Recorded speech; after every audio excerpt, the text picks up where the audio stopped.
Jesucristo, el Verbo viviente, es el único medio de salvación. Él es el centro del pensamiento de nuestra vida, la fuente y la autoridad de la doctrina. El principal propósito de la vida de Cristo fue la obediencia a los mandamientos, exaltando la ley de Dios como un reflejo de su carácter. El principal mensaje a ser predicado en el mundo, basado en Apocalipsis 14, está representado por 3 ángeles llevando el Evangelio eterno al mundo entero. Este mensaje se basa en los encantos inigualables de Cristo y declara que la hora del juicio ha llegado y llama a obedecer los mandamientos de Dios. Mediante su palabra, Dios ha comunicado a los hombres el conocimiento necesario para la salvación. Las Santas Escrituras deben ser aceptadas como dotadas de autoridad absoluta y como revelación infalible de su voluntad. Y aunque el canon de las Escrituras inspiradas está cerrado, el Espíritu Santo continúa iluminando, amonestando y confortando al pueblo de Dios a través del testimonio de Jesús, el Espíritu de profecía. El camino a la vida se traza a través de un camino angosto que debe ser recorrido con confianza a las promesas que Dios dejó a hombres y mujeres fieles que dedicaron sus vidas hasta la muerte por el Evangelio eterno. Los fundadores de la Iglesia soñaron con el día en que la revelación sería una realidad en sus vidas. Miraron con los ojos de la fe aquel día glorioso cuando finalmente la promesa sería cumplida en la venida magistral de Jesucristo a esta tierra para recompensar a cada uno según sea su obra.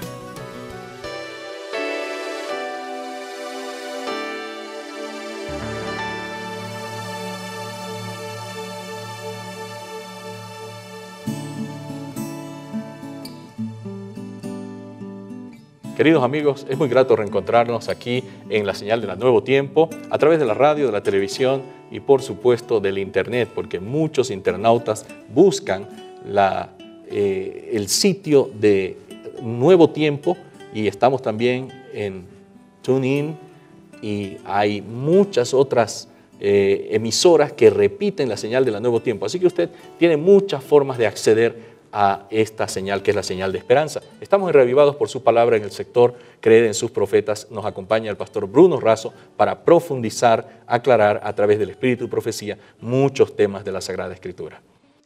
Sí, con alegría y con gratitud a Dios, porque es Dios el que nos permite a través de su palabra, a través del Espíritu de Profecía, poder tener una dimensión más abarcante, más plena, conocer más para practicar mejor.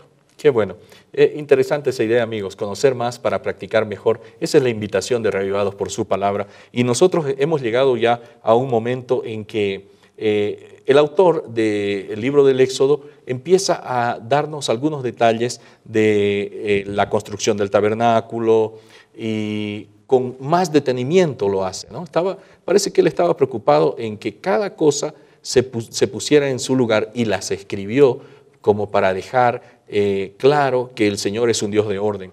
Ahora, entre las cosas que llaman la atención, hay algo muy claro: el desprendimiento del pueblo para ofrecer la ofrenda para la construcción del tabernáculo.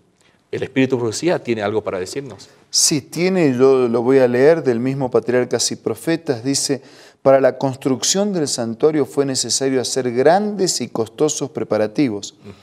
Hacía falta gran cantidad de materiales más preciosos y caros. No obstante, el Señor solo aceptó ofrendas voluntarias. Diga a los hijos de Israel que tomen para mí ofrenda, de todo varón que la diere de su voluntad de corazón, tomaréis mi ofrenda. Tal fue la orden divina que Moisés repitió a la congregación. La devoción a Dios y un espíritu de sacrificio fueron los primeros requisitos para construir la morada del Altísimo.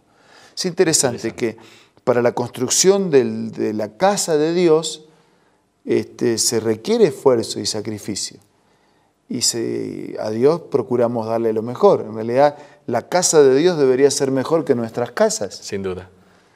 Y el pueblo entendió eso. Pero Dios solo aceptaba la ofrenda voluntaria. porque la que se hace forzada no tiene sentido. Entonces Dios puso como requisito que la ofrenda tenía que ser voluntaria y que la devoción a Dios y el espíritu de sacrificio fueran los requisitos para construir una casa para Dios. Ahora, Moisés dijo, traigan las ofrendas y hubo un momento en que había ofrecido oro, plata, en especies también en madera, las cortinas, se necesitaba tejidos, era tejido muy fino para las cortinas, las pieles de los animales, y llegó un momento en que había tanto que Moisés dice, bueno, paren, es suficiente. Es interesante que también Moisés no quería una acumulación. ¿Qué iba a hacer con el excedente? Él no tenía interés en enriquecerse. Y entonces hay un momento cuando dice, suficiente, él había calculado todo, era el instrumento de Dios para ese momento.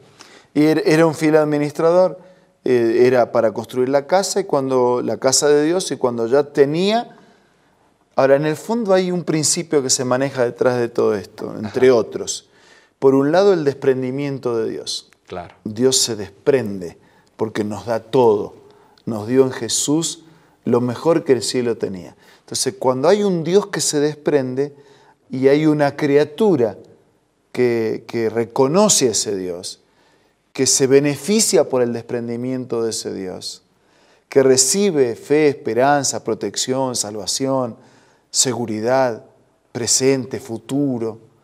Entonces, la actitud natural de un Dios que se desprende es la criatura que también se desprende para darle a Dios algo de lo mucho y de todo lo que Él nos ha dado.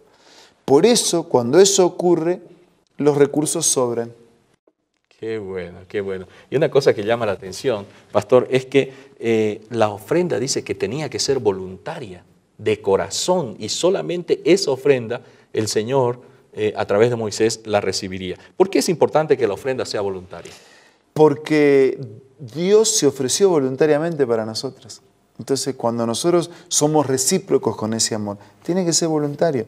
Si es forzado, si es para marcar tarjeta, si es para tildar un casillero, si es para hacernos ver.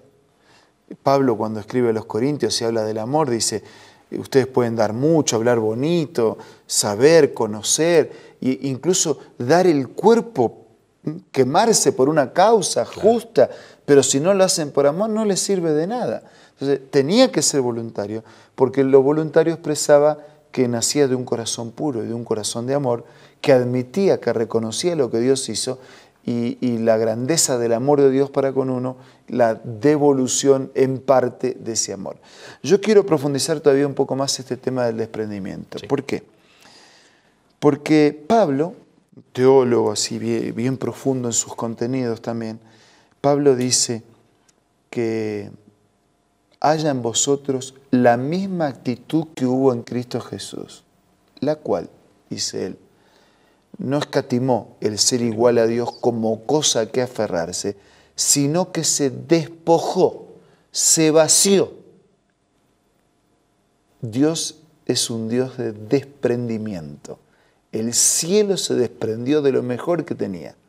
Jesús dejó su divinidad a un costado, se hizo hombre, se vació, no escatimó el ser igual a Dios como cosa que aferrarse, sino que se despojó, se vació. Y entonces dice, se hizo hombre, se hizo obediente, hasta la muerte y muerte de cruz, que era la peor cruz.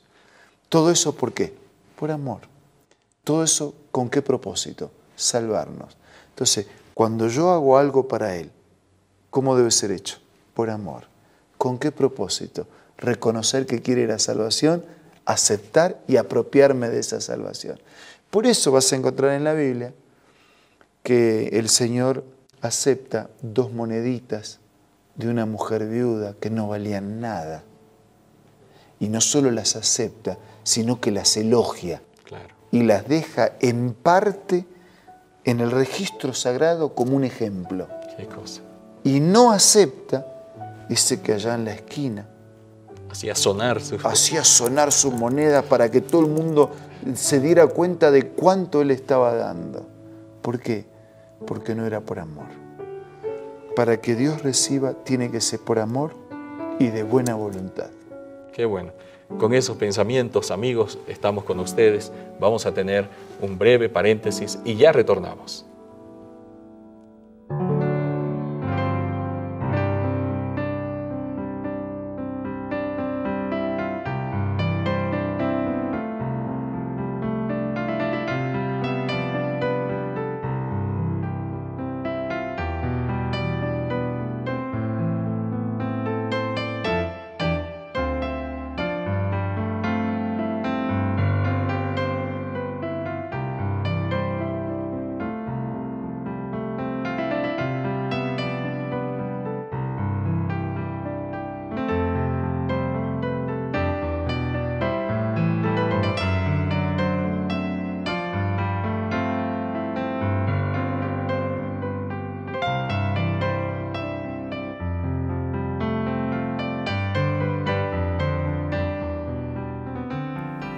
¿Qué tal? Acompáñame a seguir leyendo otra cita inspiradora de los escritos de Elena G. de White. Y al transcurrir los años de la eternidad, ofrecerán más ricas y gloriosas revelaciones de Dios y de Cristo. Así como el conocimiento es progresivo, también el amor, la reverencia y la felicidad aumentarán. Cuanto más aprendan los hombres acerca de Dios, más admirarán su carácter. Y a todo lo creado que está en el cielo y sobre la tierra, y debajo de la tierra, y en el mar y en todas las cosas que en ellos hay, oí decir: al que está sentado en el trono y al Cordero, sea la alabanza, la honra, la gloria y el poder por los siglos de los siglos. Apocalipsis 5:13. El pecado y los pecadores no existen más. Todo el universo de Dios está purificado. El gran conflicto ha terminado para siempre. ¡Qué linda promesa! Esa cita tú la puedes encontrar en este libro maravilloso que se titula La historia de la redención. Un libro escrito por Elena G. de White y que es un libro maravilloso que no puedes perder la oportunidad de no tenerlo en tu biblioteca personal. Así que te invito a que lo puedas adquirir. Ingresa a la página www.aces.com.ar o visita una iglesia adventista del séptimo día y adquiere este material. También puedes hacerlo descargando la aplicación Elena G. de White del App Store o del Play Store.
Queridos amigos, en este momento vamos a pedir la bendición de Dios y, por supuesto, el Señor quiere darnos esa bendición.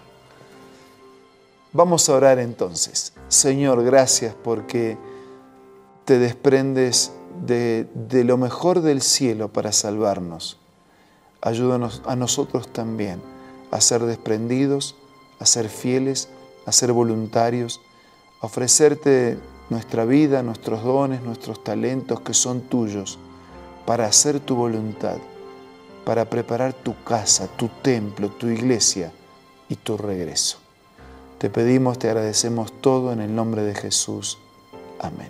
Amén, Señor.